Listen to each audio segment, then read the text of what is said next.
Hello friends, and welcome to yet another episode of Talking Timeshares with Timeshare Users Group. Today's question is becoming a regular occurrence on Tug and social media on an almost daily basis. And that question is, what happens if I just stop paying for my timeshare? As more and more owners struggle to give away or sell an unwanted timeshare, and exit/cancellation company schemes that continually market guaranteed solutions to allow you to get rid of your timeshare for a huge fee, of course. This is very much a legitimate question that owners need to know the answer to. The answer, of course, like everything else in this industry, is it depends. I know. Super helpful answer, Brian. Truly groundbreaking video editing here. You are bound to get literally tens of viewers for this super awesome advice. For those tens of you still watching, stick around for a few more minutes, and I'll tell you everything you need to know. Well, about defaulting on your timeshare anyway. As we have covered in the past, there are three main ways to dispose of an unwanted timeshare. And those are to sell it or give it away to a new owner, surrender it back to the resort, or stop paying. If you're unsuccessful in efforts with those first two options, that kind of narrows things down for you and leaves you only with option 3 available, or continuing to pay on your timeshare forever. And that's not terribly appealing either. But at this point, we are just picking the lesser of two evils. So when it comes down to what happens if you stop paying for your timeshare, it depends on these three things. Thing 1, what resort or system do you own?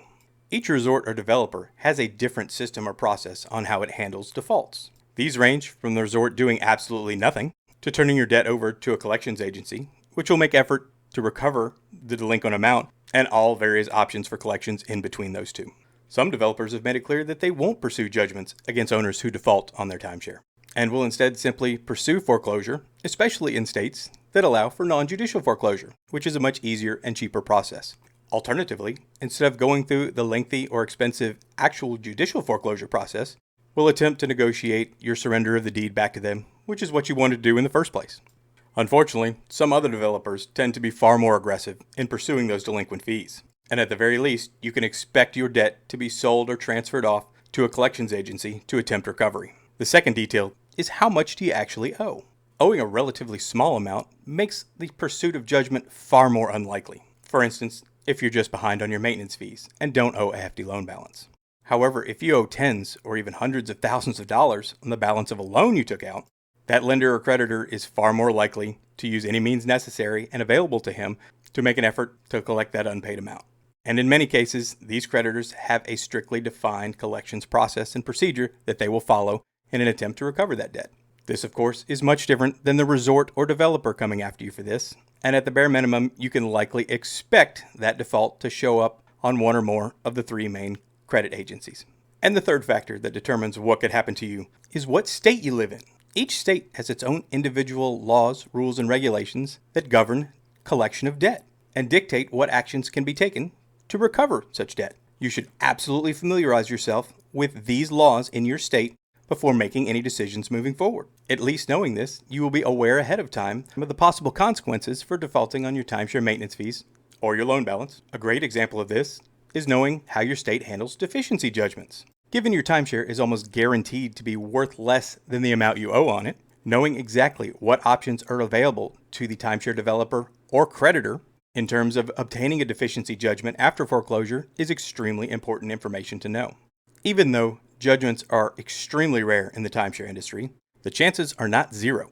And if your debt is actually sold to a collections agency, that becomes a much different story and runs a bit of a greater risk, again, depending on the state you live in. Should you wish to actually obtain legitimate legal advice on the collections process and procedures in the state you live in, you should contract an attorney not that specializes in timeshare exit law or timeshare cancellation law, as many advertise, but instead one that specializes in debt collection.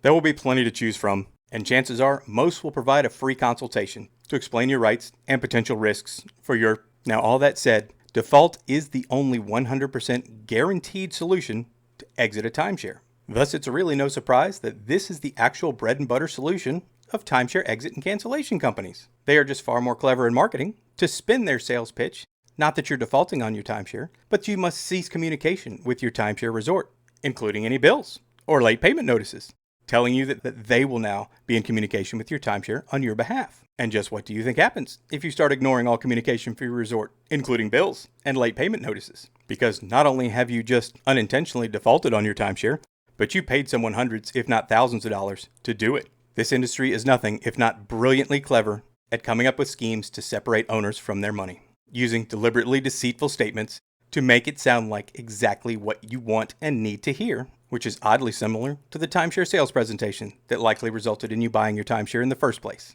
Further on this topic, we have actually seen increased pushback from some resort developers against owners who have engaged these timeshare exit or cancellation firms, as they attempt to fight back against these sorts of tactics that target their own owners. Unfortunately, not only have you paid a fortune to a company to help you exit your timeshare, and as a result, you have unintentionally defaulted on your timeshare, something you could have done for free, but you have actually increased the chances that resort or developer is going to come after you to collect that debt, simply because you hired a company to try to get you out of it. Being stuck in the middle of two sharks who want to eat every last bit of you, or metaphorically, your checkbook, is an absolutely terrible place to end up as an owner, and you should avoid it at all costs. If you have exhausted all of your other options and the only one left remaining on the table is defaulting, then I truly hope this video gives you the information you need to make an educated and informed decision moving forward. If you want or need more help or more detailed information, come on over and join us on the TUG online discussion forums, where owners just like you provide help and advice 24 hours a day,